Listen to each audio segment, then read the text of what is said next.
फलों का राजा आ गया। अरे कहाँ बेचतारू ए मलकिनी? आम पाकल पाकल पियर पियर आम। तनी चाप के देखी का। धत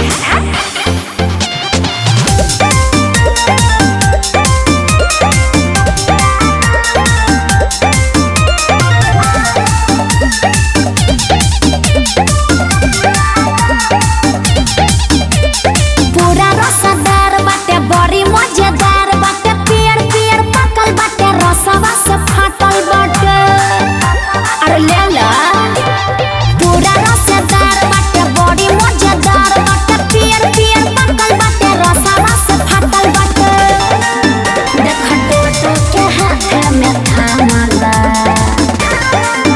आइल बानी बेच बदले में रुपया का औरिया मल्ला। आइल बानी बेच बदले में रुपया का औरिया मल्ला। अरे तो कैसे देतारू? दाम हम बताइबू तब न ले हब। अरे तो आपको सामान चाहिए कि दाम चाहिए? अब तो फ्री में देबू। ओहो, अरे हमारी कोई के मतलब ना रहल है। सुनो बात, भरला टकरी अमलाइल बानी, आय आ बेचे खातिर हो धधाइल बानी, धधाइल बानी। हाँ तो दे दो। हमरा आम के बागान 12 बीघा में बा, चीख चीख सवाद यहाँ चीज में बा। बोला चाही का दशहरी टोना वाला, आइल बानी बेच बदले में रुपया का औरिया मल्ला। आइल बानी बेच बदले में रुपया का ला ला। देखिए बहुत आम सड़ रहता है, पहले हम एगो चूसेंगे तब हम लेंगे। अरे तो चूसने में और चखने में कोई दिक्कत है? हाँ लीजिए ना, चूस के देखिए। आज तक मेरे आम का कोई शिकायत नहीं आया है।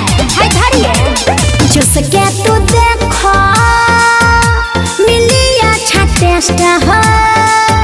अरे माल बाबे हमारा सुपर बेस्ट हो, सुपर बेस्ट हो। बटे बम्बईया आम सिंदूरी बाहो, खाइल तहरा तैयार जन जरूरी बाहो। बटे भरल विटामिन सुबह शामल। ए लोना, आइल बानी बेच बदले में रुपया का औरिया मल्ला। आइल बानी बेच बदले में रुपया का औरिया मल्ला।